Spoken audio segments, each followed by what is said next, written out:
Learn the concepts of electrical engineering in a simple and interesting way. Hi, I am Kanai Kumar and today we'll deal a very important topic on synchronous motor, that is V curve and inverted V curve of synchronous motor. Good morning friends. आज हम लोग अपने synchronous topic का सबसे important topic that is V curve and inverted V curve के बारे में discuss करेंगे। ये टॉपिक बहुत ही इंपॉर्टेंट है और सिंक्रोनस मोटर का कहीं भी आपका कोई भी जगह पे एग्जाम हो कहीं पे भी तो इन टॉपिक से क्वेश्चन हमेशा ही रहता है। तो प्लीज़ वीडियो तक लास्ट तक जरूर बने रहें और वीडियो को ध्यान से देखें ताकि आपको इस टॉपिक के बारे में जो भी कॉन्सेप्ट है वो अच्छे से समझ में आए। तो बेसिकली इस टॉपिक को हम लोग स्टार्ट करते हैं synchronous motor under constant load and variable excitation. इससे पिछले क्लास में हमने देखा था कि सिंक्रोनस मोटर में जब हम लोग लोड को वेरी कर रहे हैं और बाकी पैरामीटर दैट इज उसका एक्साइटेशन को जो फिक्स रख रहे हैं तो क्या इफेक्ट होता है और सिंक्रोनस मोटर कैसे बिहेव करता है और कैसे वो सिंक्रोनस स्पीड को मेंटेन करता है। अब नेक्स्ट केस में हम लोग क्या करेंगे, जस्ट ऑपोजिट करेंगे। अभी हम लोग क्या करेंगे, लोड को फिक्स कर देंगे और जो एक्साइटेशन हम लोग दे रहे हैं उसके वैल्यू में चेंजेस करेंगे। ठीक है, और इसी के आधार पे आपका वी कर्व और इन्वर्टेड वी कर्व भी आपका ड्रॉ होता है। ठीक है, तो जो पिछला जो लेक्चर था, पिछला जो टॉपिक था, वही टॉपिक को हम लोग आगे बढ़ा रहे हैं। बस यहाँ पर अंतर क्या है कि लोड को फिक्स किए, वहां पर लोड वेरिएबल था, यहाँ लोड फिक्स है, वहां एक्साइटेशन कांस्टेंट था, यहाँ एक्साइटेशन आपका वेरिएबल है। ठीक है, तो let us start this topic that is effect of excitation at constant load on a synchronous motor. ठीक है, नाउ बेसिकली हम लोग जानते हैं कि किसी भी सिंक्रोनस मोटर में आपका दो एक्साइटेशन होता है। ठीक है, दो एक्साइटेशन होता है। एक होता है एसी एक्साइटेशन जो कि हम लोग 3 फेज का सप्लाई देते हैं स्टेटर में, और एक होता है डीसी एक्साइटेशन जो कि हम लोग देते हैं रोटर में। तो जब भी हम लोग को वेरिएबल करने की बात आती है तो generally we vary the DC excitation, हम लोग डीसी एक्साइटेशन को वैरी करते हैं, एसी एक्साइटेशन को वैरी नहीं करते हैं। बिकॉज एक तो वो 3 फेज है, प्लस वो डीसी एक्साइटेशन की अपेक्षा उसका जो मैग्नीट्यूड है वो बहुत ज्यादा हाई है। दैट्स वाई हाई मैग्नीट्यूड वाले जो फैक्टर्स है, जो भी एक्साइटेशन है, उसको हम लोग वैरी नहीं करते हैं। जनरली हम लोग क्या करते हैं, लो मैग्नीट्यूड वाले को वैरी करते हैं। और यहां पर क्या है कि शाफ्ट पे जो लोड है, दैट इज रोटर पे जो लोड है, उसको हम लोग क्या कर रहे हैं, फिक्स कर रहे हैं। ठीक है, उसको हम लोग फिक्स में कोई भी चेंजेस नहीं कर रहे हैं। तो क्या कर रहे हैं कि मान लेते हैं कि सिंक्रोनस मोटर है। ठीक है, सिंक्रोनस मोटर है जिसमें हम लोग एक पर्टिकुलर लोड दे दिए हैं। तो जब पर्टिकुलर लोड देंगे तो सिंक्रोनस मोटर में एक करंट ड्रॉ होगा, उसका आर्मेचर एक करंट ड्रॉ करेगा। लेट दैट करंट भी आई ए, वो करंट क्या हो गया आपका आई ए। ठीक है, मोटर का जो टर्मिनल वोल्टेज है वो क्या है, वी है। मोटर का टर्मिनल वोल्टेज क्या है, वी है। ठीक है, तो इसका हम लोग सर्किट डायग्राम अगर देखते हैं तो कुछ इस तरह से है। ठीक है, ये हो गया उसका फील्ड, सिंक्रोनस मोटर का फील्ड, ये हो गया उसका आर्मेचर। ठीक है, यहां से हम लोग 3 फेज का एक्साइटेशन दे रहे हैं और ये लोड है जो कि आपका फिक्स है। ठीक है, लोड जो है कि फिक्स है। एक्साइटेशन करंट को वैरी करने के लिए हम लोग यहाँ पर वेरिएबल रियोस्टेट लगाए हैं, जिससे हम लोग एक्साइटेशन करंट को हम लोग वैरी करेंगे। नाउ लेट्स सी, यहाँ पर क्या होता है कि जब हम लोग सिंक्रोनस मोटर के स्टेटर में सप्लाई दे रहे हैं और रोटर में सप्लाई दे रहे हैं तो क्या हो रहा है, जो स्टेटर में आपका दो वोल्टेज आपका बन रहा है। ठीक है, दो वोल्टेज बन रहा है। पहला क्या, जो हम लोग सप्लाई वोल्टेज दे रहे हैं वी, जो हम लोग सप्लाई दे रहे हैं 3 फेज का सप्लाई दे रहे हैं वो एक वोल्टेज हो रहा है वी। ठीक है, और जो डीसी सप्लाई हम लोग दे रहे हैं रोटर में, उसके चलते जो फील्ड क्रिएट हो रहा है वो भी तो आपका स्टेटर कंडक्टर उसको कट कर रहा है, तो उसके चलते भी आपका एक ईएमएफ इंड्यूस हो रहा है ई। ठीक है, ईएमएफ इंड्यूस हो रहा है E. That means in the stator of the synchronous motor there are two voltages. One is the supply voltage, एक सप्लाई वोल्टेज जो वी दे रहे हैं, और एक इंड्यूस्ड ईएमएफ जो कि रोटर का फील्ड की वजह से आपका स्टेटर में इंड्यूस हो रहा है। तो जो नेट वोल्टेज, जो टर्मिनल वोल्टेज होगा किसी भी सिंक्रोनस मोटर के स्टेटर का, वो क्या होगा, वो होगा आपका ये जो सप्लाई वोल्टेज वी है और जो इंड्यूस्ड ईएमएफ ई है, इन दोनों का रिजल्टेंट वोल्टेज आपका हो जाएगा इसका नेट वोल्टेज। ठीक है, ये हो जाएगा आपका नेट वोल्टेज। ठीक है, नाउ जनरली क्या होता है, सिंस आपका रोटर में लोड कनेक्टेड किया हुआ है, ठीक है, रोटर में आपका लोड कनेक्टेड किया हुआ है, तो रोटर के लोड के हिसाब से आपका क्या होता है, जो इंड्यूस्ड ईएमएफ होता है वो सप्लाई वोल्टेज से थोड़ा सा लैग करता है। ठीक है, that is lagging by some angle. ठीक है, और इस एंगल को हम लोग नोट करते हैं डेल्टा से। This is called the load angle. इसको क्या कहा जाता है, लोड एंगल। तो जितना लोड बढ़ेगा उतना ही करंट ज्यादा ड्रॉ होगा, और due to the inductive nature of the coil, क्योंकि हम लोग का स्टेटर का कॉइल क्या होता है, हाईली इंडक्टिव होता है, इसके वजह से क्या होता है, जो इंड्यूस्ड ईएमएफ होता है, क्योंकि करंट लैग करेगा तो वोल्टेज भी लैग करेगा। ठीक है, क्योंकि करंट के हिसाब से फ्लक्स इंड्यूस होगा और फ्लक्स के हिसाब से आपका क्या होगा, ईएमएफ इंड्यूस होगा। इसीलिए जो सप्लाई वोल्टेज वी है उससे आपका जो इंड्यूस्ड ईएमएफ ई होता है वो लैग करता है बाय एंगल डेल्टा, और ये एंगल आपका डिपेंड करता है लोड पे। ठीक है, ये एंगल आपका डिपेंड करता है लोड पे। ठीक है, तो जो नेट वोल्टेज होगा आपका जो स्टेटर में जो नेट वोल्टेज होगा दैट इज ई आर, इसी वोल्टेज के हिसाब से आपका आर्मेचर करंट ड्रॉ होगा। ठीक है, जो आर्मेचर करंट आपका होगा, जो लोड करंट हम लोग इसको कहते हैं, वो क्या होगा, इसी वोल्टेज की वजह से होगा, ई आर की वजह से। That is the resultant voltage of the stator. ठीक है, जो कि रिजल्टेंट किसका किसका है, सप्लाई थ्री फेज जो इनपुट दे रहा है प्लस द इंड्यूस्ड ईएमएफ। ठीक है, तो जो आर्मेचर करंट है वो डिपेंड करेगा आपका ई आर पे। ठीक है, अब सिंस आपका जो अभी हम बताएं, क्या बताएं कि स्टेटर का जो कॉइल्स होता है हाईली इंडक्टिव होता है, इसीलिए जो आर्मेचर करंट आई है वो ई आर से ऑलमोस्ट 90 डिग्री आपका क्या करेगा, लैग करेगा। ऑलमोस्ट 90 डिग्री क्या होगा, लैग करेगा, due to the highly inductive nature of the coil. किसी भी मोटर का जो स्टेटर होता है वो क्या करते हैं, हम लोग हाईली इंडक्टिव बनाते हैं ताकि आपका मैक्सिमम फ्लक्स या मैग्नेटिक फील्ड क्रिएट हो सके। ठीक है, इसीलिए इस कॉइल को हाईली इंडक्टिव आपका बनाया जाता है, और इसी वजह से जो रिजल्टेंट वोल्टेज से जो लोड करंट होगा वो 90 डिग्री आपका लैग करेगा। ठीक है, नाउ अब यहां पर बात आती है कि यहां पर सिंस हम लोग लोड को फिक्स रखे हैं, तो जो लोड करंट है या आर्मेचर करंट है वो किस पे डिपेंड करता है, लोड पे। वो हमेशा लोड पे डिपेंड करेगा। तो सिंस लोड करंट लोड आपका फिक्स है, इसीलिए जो लोड करंट का मैग्नीट्यूड होगा वो भी क्या होगा, आपका फिक्स होगा।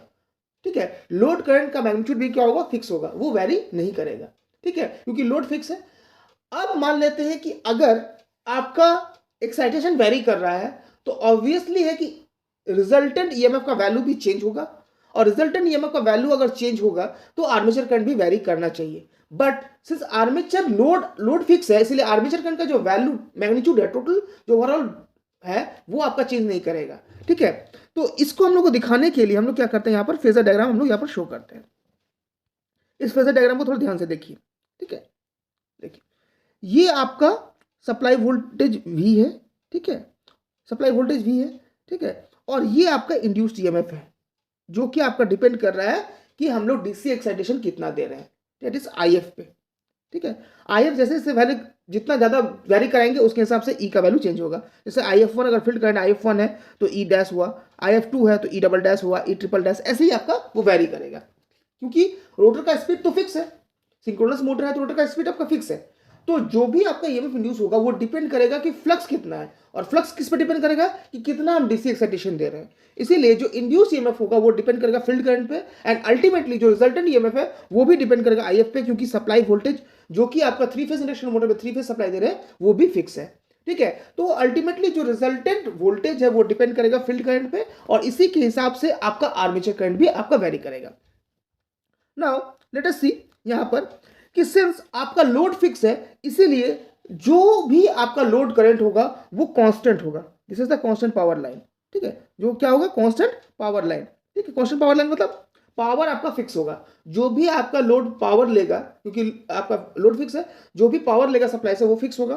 दैट मीन्स जो आर्मेचर करंट का जो लोकस होगा, जो आर्मेचर करंट का जो वेक्टर होगा वो इसी कांस्टेंट पावर लाइन पे अप्लाई करेगा। इसका टिप हमेशा इसी कांस्टेंट पावर लाइन पे आएगा।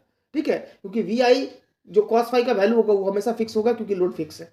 ठीक है, तो ये चीज समझ लीजिए यहां पर ना। फॉर सिंपलिसिटी हम लोग क्या किए हैं, इस वोल्टेज को हम लोग सुपर इंपोज किए इस साइड में, ताकि हम लोग वेक्टर को इजीली ड्रॉ कर सकते हैं। ठीक है, ये हो गया डेल्टा, जो कि है लोड एंगल। ये क्या हो गया आपका, लोड एंगल। ठीक है, तो सिंस आपका फील्ड करंट के हिसाब से फ्लक्स हो रहा है, फ्लक्स के हिसाब से आपका क्या हो रहा है, ईएमएफ इंड्यूस हो रहा है। तो ईएमएफ कहाँ हो रहा है, रोटर की पेज से। तो सिंस रोटर पे लोड है, तो जो ईएमएफ होगा वो क्या करेगा, लैग करेगा बाय सम एंगल डेल्टा, जिसको हम लोग भी लोड एंगल कहते हैं, डेल्टा। ठीक है, नाउ ये V और ये E का जो रिजल्टेंट होगा that will be the resultant EMF ER। ठीक है, वो हो जाएगा आपका रिजल्टेंट ईएमएफ। ठीक है, तो मान लेते हैं सबसे पहले हम लोग फील्ड करंट देते हैं IF1। ठीक है, हम लोग फील्ड करंट देते हैं IF1। ठीक है, एक मिनट। ठीक है, IF1। तो IF1 के चलते मान लीजिए E1 आपका जो ईएमएफ है वो E डैश है, यहाँ पर E डैश हो गया। तो आपका रिजल्टेंट ईएमएफ क्या होगा, वोल्टेज और V और E डैश का रिजल्टेंट, ये हो गया ER डैश। ठीक है, अब आर्मेचर करंट हम क्या बोले कि जो भी रिजल्टेंट होगा उसी के हिसाब से आर्मेचर करंट होगा। तो आर्मेचर करंट का मैग्नीट्यूड क्या होगा, इसी कांस्टेंट पावर लाइन पे लाई करेगा, क्योंकि लोड आपका फिक्स है। ठीक है, लोड फिक्स हो गया, और इसका डायरेक्शन क्या होगा, it will be 90 degree to the resultant EMF. क्यों 90 डिग्री होगा, क्योंकि आपका स्टेटर का कॉइल्स क्या हाईली इंडक्टिव है। तो सिंस हाईली इंडक्टिव है इसीलिए ये 90 डिग्री लैग करेगा, तो इससे 90 डिग्री हमने यहाँ पर ये बना दिया। ठीक है, तो पहला आई ए डैश आपका कहाँ हो गया, यहाँ पर आया। ठीक है, उसके बाद क्या है, हम लेते हैं फील्ड को और चेंज करते हैं, IF1 से IF2 लेके आए तो आपका EMF मान लीजिए E डबल डैश हो गया, ठीक है। E डबल डैश हुआ तो आपका रिजल्टेंट आया ER डबल डैश, इससे 90 डिग्री लैग कराएंगे तो आपका यहाँ पर आएगा, ठीक है। जैसे E डैश का 90 डिग्री कहाँ पर आया, IA डैश ये वाला हो गया आपका, ठीक है, ये 90 डिग्री हो गया IA डैश। फिर घटा रहे हैं तो आपका नेक्स्ट रिजल्टेंट कहाँ, ER डैश डबल डैश कहाँ पर आया, इससे 90 डिग्री यहाँ पर आया, ठीक है।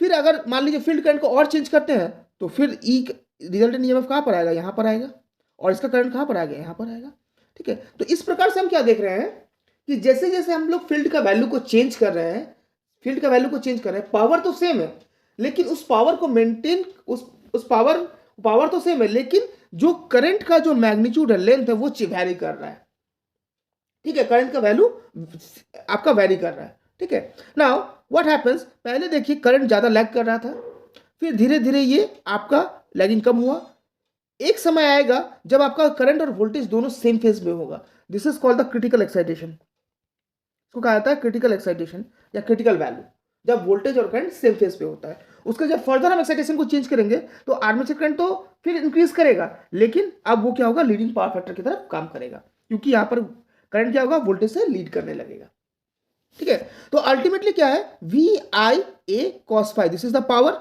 Since the power is constant, voltage आपका कांस्टेंट है क्योंकि सप्लाई वोल्टेज में फिक्स दे रहे हैं, तो अगर आर्मेचर करंट वेरी करेगा तो कॉरस्पॉन्डिंगली क्या होगा, पावर फैक्टर को आपको चेंज करना होगा। पावर फैक्टर क्या होता है, ऑटोमेटिकली चेंज करता है। तो सिंक्रोनस मोटर में जब हम लोग लोड देते हैं और उसका डीसी एक्साइटेशन को वेरी करते हैं तो क्या होता है, उस मोटर का जो लोड होता है, वो मोटर क्या करता है, जो सप्लाई से जो पावर लेता है वो अलग अलग पावर फैक्टर पे लेता है। कभी कभी क्या करता है, लो पावर फैक्टर पे लेता है और कभी कभी हाई पावर फैक्टर पे लेता है, ठीक है। तो जब एक्साइटेशन का वैल्यू आप अगर आप देखिएगा यहाँ पर एक्साइटेशन का वैल्यू जब कम है, देखिए एक्साइटेशन कम मतलब आपका इंड्यूस्ड ईएमएफ कम, ठीक है, उस समय में जो आपका आर्मेचर करंट है वो बहुत ज़्यादा लैग कर रहा है। जैसे जैसे हम एक्साइटेशन को बढ़ा रहे हैं, आर्मेचर करंट क्या हो रहा है, आपका जो पावर फैक्टर उसका इंप्रूव हो रहा है, और एक समय आके जो पावर फैक्टर हो जाएगा cos फाइव, उसका वैल्यू क्या हो जाएगा, 1 हो जाएगा, जब वोल्टेज और करंट सेम फेज में आएगा।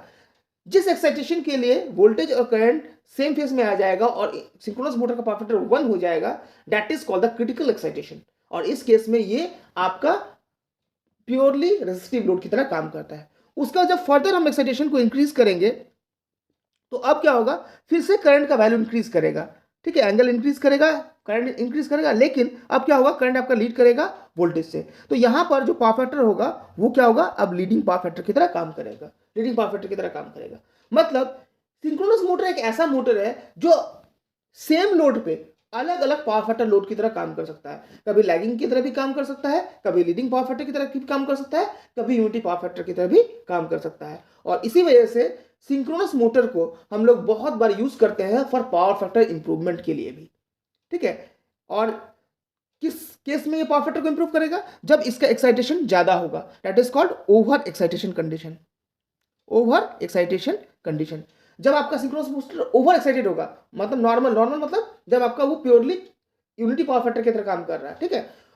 यूनिटी पावर फैक्टर से जैसे ज्यादा एक्साइटेशन देंगे, दैट इज ओवर एक्साइटेड करेंगे, उस समय में एक सिंक्रोनस मोटर आपका एक लीडिंग पावर फैक्टर लोड की तरह काम करेगा, और ये क्या करेगा, सप्लाई का पावर फैक्टर को इंप्रूव करेगा, ठीक है। और एक इसीलिए ओवर एक्साइटेड सिंक्रोनस जनरेटर को, एक ओवर एक्साइटेड सिंक्रोनस मोटर को हम लोग यूज करते हैं for power factor improvement in supply system, power factor improvement के रूप में यूज करते हैं पावर सिस्टम में। और इसी synchronous over excited synchronous generator, synchronous motor को हम लोग सिंक्रोनस कंडेंसर भी कहते हैं, ठीक है। इसको क्या कहते हैं, सिंक्रोनस कंडेंसर। कंडेंसर मतलब कैपेसिटर, कैपेसिटर काम किया था पावर फैक्टर इंप्रूव करता है, ठीक है। तो सिंक्रोनस जनरेटर को हम लोग, सिंक्रोनस मोटर क्या करते हैं, सिंक्रोनस कंडेंसर। लेकिन हर सिंक्रोनस मोटर को नहीं कहेंगे, एक पर्टिकुलर कंडीशन में जब आपका synchronous motor over excited condition में काम करेगा, ठीक है। समझ में आया ये केस। नाउ इसी केस के आधार पे हम लोग दो कर्व ड्रॉ करेंगे, V curve and inverted V curve. तो सबसे पहले देखिए, जो फील्ड करंट है, अगर फील्ड करंट के हिसाब से हम आर्मेचर करंट को देखेंगे तो जब फील्ड करंट कम था उसमें आर्मेचर करंट क्या था, ज्यादा था। फील्ड करंट का वैल्यू यहां से किसके ऊपर डिपेंड करेगा, ई डैश ई के ऊपर, जो कि इंड्यूस्ड ईएमएफ है। तो देखिए फील्ड करंट जब कम था आर्मेचर करंट ज्यादा था, फील्ड करंट जैसे जैसे बढ़ा आर्मेचर करंट क्या होगा, धीरे धीरे इसका देखिए लेंथ घटने लगा, मैग्नीट्यूड घट रहा है, एक समय आके ये क्या हो जाएगा, मिनिमम आ जाएगा। यहाँ जब इस केस में आएगा।